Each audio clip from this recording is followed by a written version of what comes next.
What's up, fellow explorers of the Underdark? It is the 27th day of February. It is 2:39 p.m. and I am your grumpy guide to all things gaming, the OGGM, with another OGGM adventure, and we are continuing our deep dive into the ecology of this thing we call dungeons in preparation for Megadungeon March.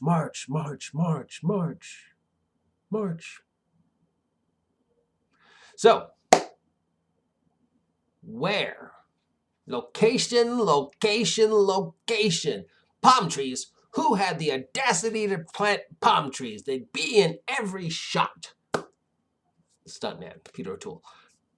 Where is this dungeon? This thing that you have decided to invest your energy in creating?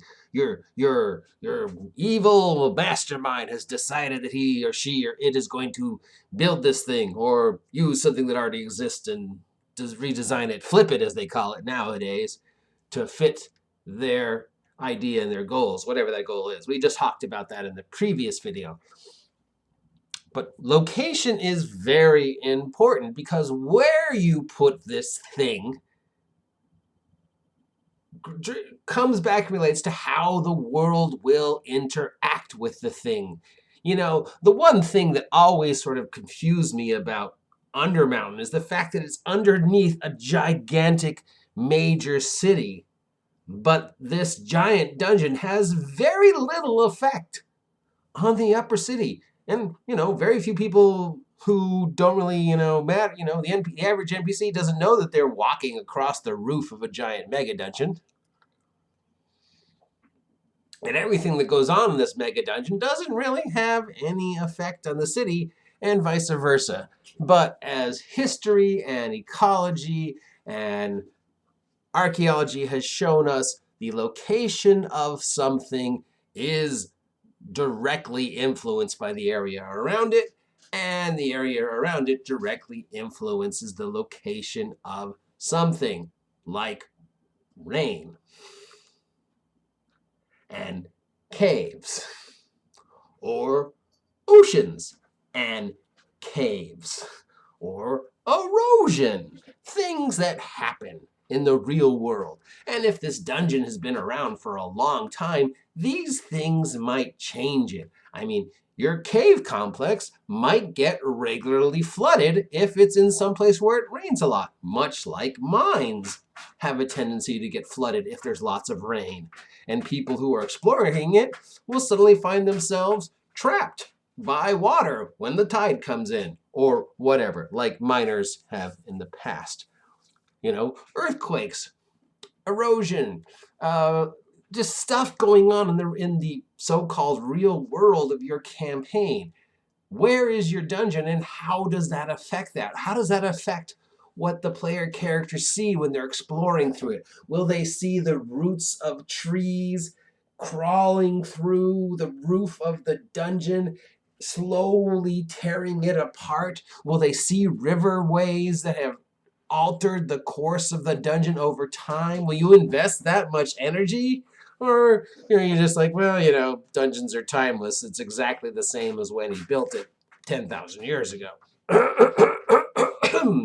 Which, if the individual who built the dungeon used, nebulous magic beyond the ken of mortal men, wishes and disintegrates and, trapped elementals and all sorts of other gobbledygook, then yeah, probably it could just be completely timeless and nothing that happens in the outside world affects it. But that doesn't mean what the player characters do inside might not affect it. Now again, if you're running a dungeon, which, they're never going to go back to for any reason, once they've cleared out the haunted temple of the Sandwich Lord, is there any really reason to go back to the haunted temple of the Sandwich Lord? Then whatever happened doesn't really affect it because they're never going there again, and you're done. You've run it, it's done, it's over, whatever. In the can modules like Expedition to the Barrier Peaks are perfect examples of one and done adventures. But if this dungeon is a living, breathing part of your world, like Megadungeons can be, then what happens to it on the outside and what happens to it on the inside can affect the story, the ecology, the history of this dungeon. I mean, Arthgard the wizard sets off a chain reaction fireball that causes a huge cave in and knocks down some support things, and suddenly there's a part of the dungeon that's been opened up that wasn't opened up before because that wall got blown out or whatever. Suddenly that has changed the shape of the dungeon. And you might want to, go, okay, well, now what? I mean, the passageway that led from point A to point C is not there anymore. It's been replaced because of the cave-in. And again, if you have some magic janitors that go through and, try and attempt to restore the place back to its original condition, minus a few minor subtle changes that might occur, then again, you can ignore that. But if you're trying to tell a living, breathing dungeon story and you want your players to see how their actions have changed, if they go back and they see that, oh yeah, the fireball caused this cave-in and now we can't go that way, we have to find a different way, then that's something cool. Do you want them to see the branches of the trees and how the river shifting during the flood from the rainstorm a month ago has changed the ecology of the dungeon and it changed the way it looks, or not? Where your dungeon is located could have an effect on the world around it. I mean, realistically, a giant dungeon like Undermtn with Waterdeep on top of it would have unbelievably disastrous effects to Waterdeep. Toxic chemicals seeping out, earthquakes and fires and monsters and all the gobbledygook that's going down in Undermtn would affect Waterdeep on a daily basis because there's a constant churning engine of just chaos going on down there, and monsters and all sorts of other stuff. And yeah, that's gonna just wreak havoc with the city. I mean, it doesn't because magic or reasons or just whatever, but it could. And that's something that you should think about. Is like, how is my dungeon affecting the outside world? Do the monsters regularly raid out of it? Can they? Have I placed it in some place where the monsters have access to a city or supplies or whatever they need? Is it a forest? Is it a desert? Is it an iceberg? Is it underwater? Is it floating in the sky? If it's floating in the sky, how do people get in and out without plummeting to their death? Does the dungeon expand? Does the dungeon contract? Does the location of my dungeon get affected by things like earthquakes or floods or fire or war? And does my dungeon affect the world around it? And does the things that happen in the dungeon that the player characters do affect the story of the dungeon? Because now that passage is gone because Uthgar blew it up with his fireball. These are things you can think about. You don't have to. I mean, there's no law that says it. I mean, some DMs get really into that, especially when telling a mega dungeon story. But again, if you're just telling a dungeon story and it's a one and done, like, Desolation of the Master or whatever, then who cares? They can do whatever they want because they're never going back.